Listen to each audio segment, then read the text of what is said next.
I feel like I'm always on the verge of manifesting everything. And I'm so happy, and I'm so happy, and I'm there, and everything, and then it doesn't happen. I'm like, what is it that I'm resisting? What is it that I'm not doing? Is there a glitch in my process? And when you say everything, do you really want everything to manifest now? Not at once, but... And do you agree with us, at least to some extent, that when you're happy, that is a manifestation? Because we want to say to you that in this moment, as you received something that felt like a real manifestation, in other words, it wasn't something you had to conjure in your own mind, it wasn't something that you had to do by going general. We picked you, and you liked it. And everyone saw you bouncing over here. And when you sat down, you said, awesome. And you said, I'm so happy. And so you were having a happy response to a manifestation. We want the happy to be the manifestation.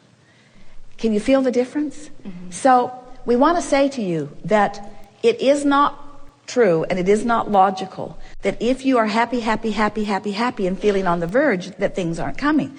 That defies law. So there must be something else going on. You must not be as in advance happy as you think you are. You must be waiting for the manifestation to really be happy. That's the glitch.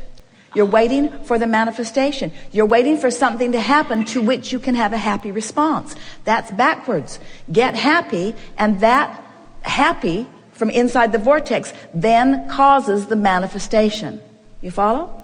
Could not have been a better demonstration. Yeah, that was great. Good enough? Yes, but may I have one more?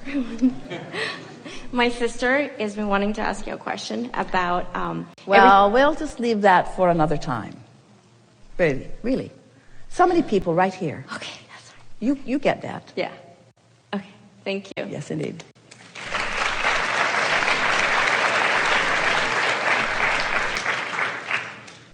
It's interesting, isn't it? Because when something happens that pleases you, it is easy to be happy.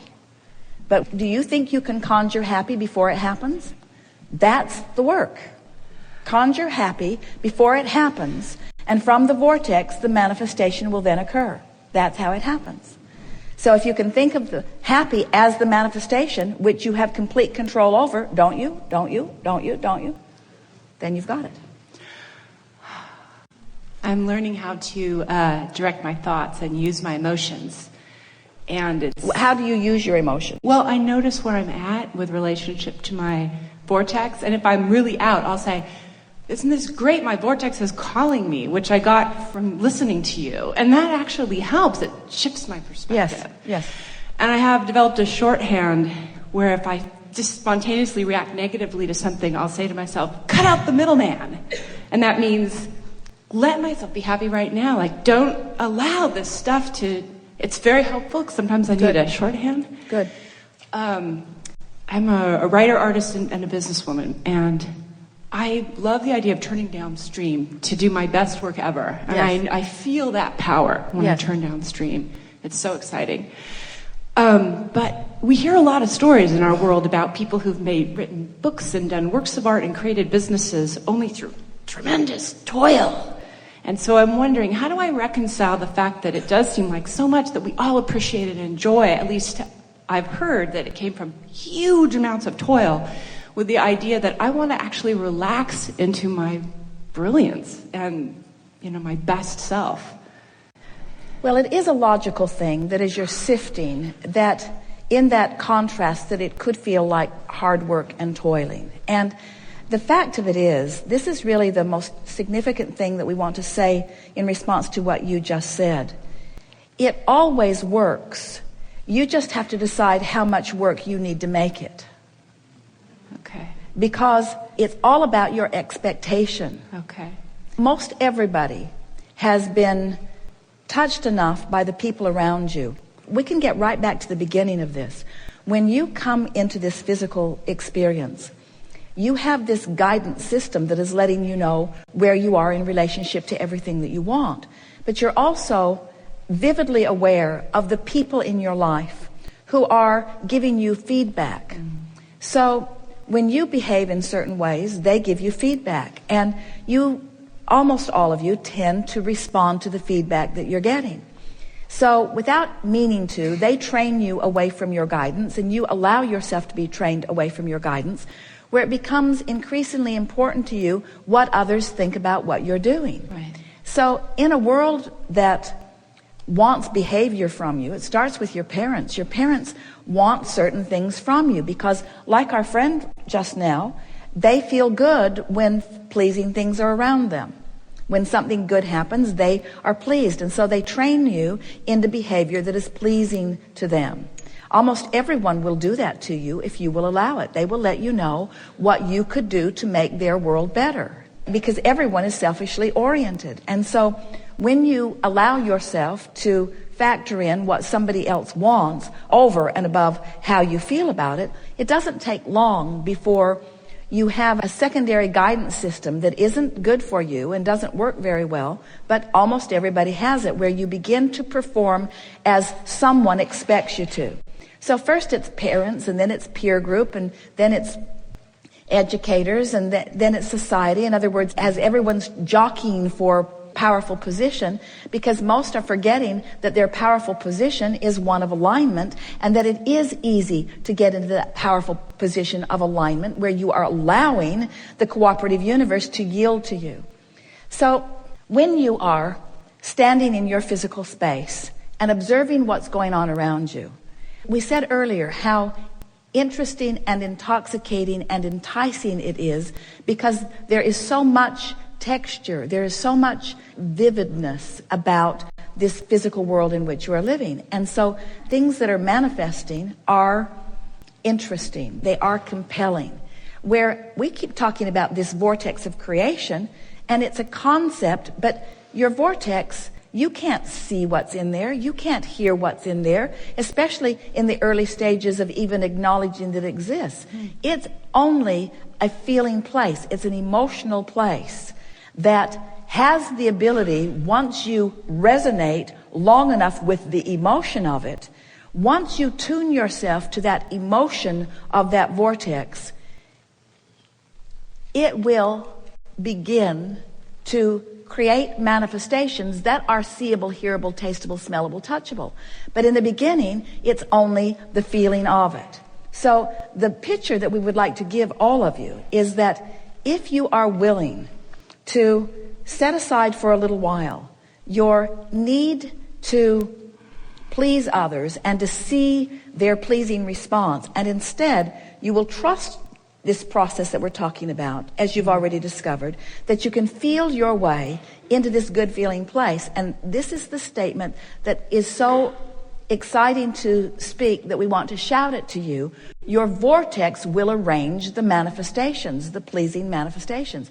That's the best way of saying it. The cooperative components will begin to reveal themselves to you.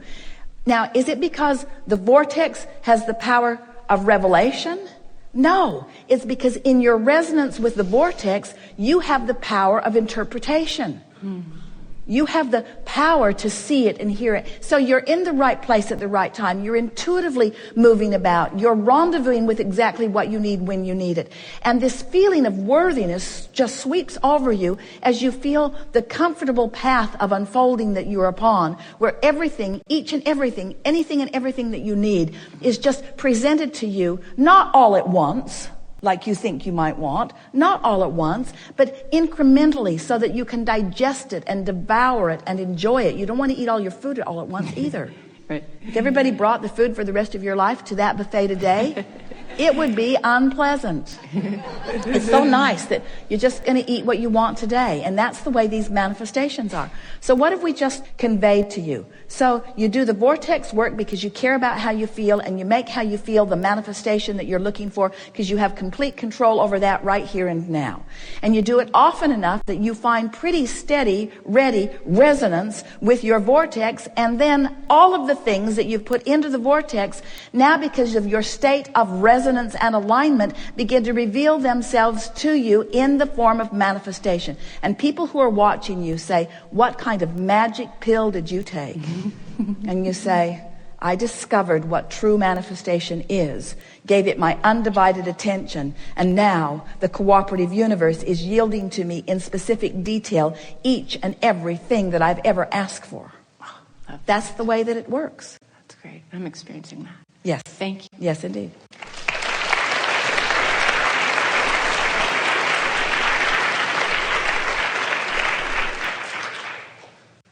Do you accept that emotion is a manifestation?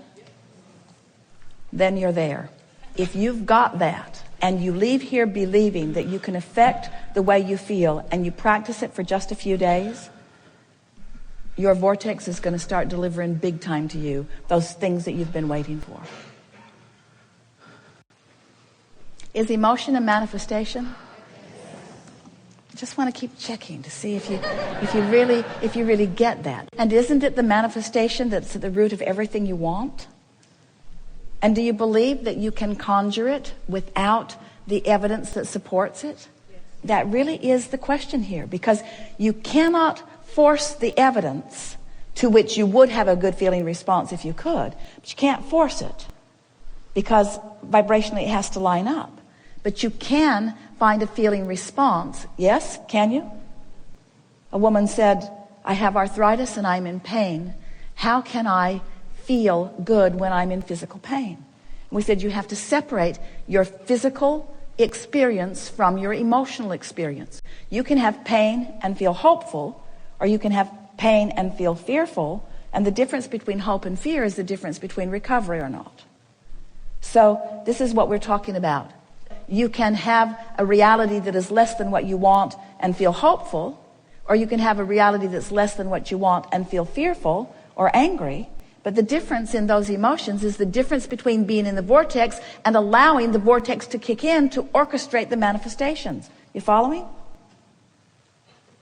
What do you think is the logical sequence of something moving into manifested form? In other words, before you rendezvous with your partner, what's missing?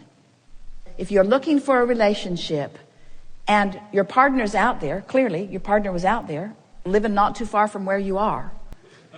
So your partner's out there. After you met them, what was the missing factor before you met them? What was missing? The rendezvous. Just the rendezvous was all that was missing. Just the rendezvous. Just the allowing of the meeting. You see, if you will let the emotion be the manifestation that you're looking for rather than the meeting, if you'll let the emotion be what you're looking for and you find it, then the meeting is certain. The rendezvous with the money, the rendezvous with the idea, the rendezvous with the business, the rendezvous with the wellness, the rendezvous with everything.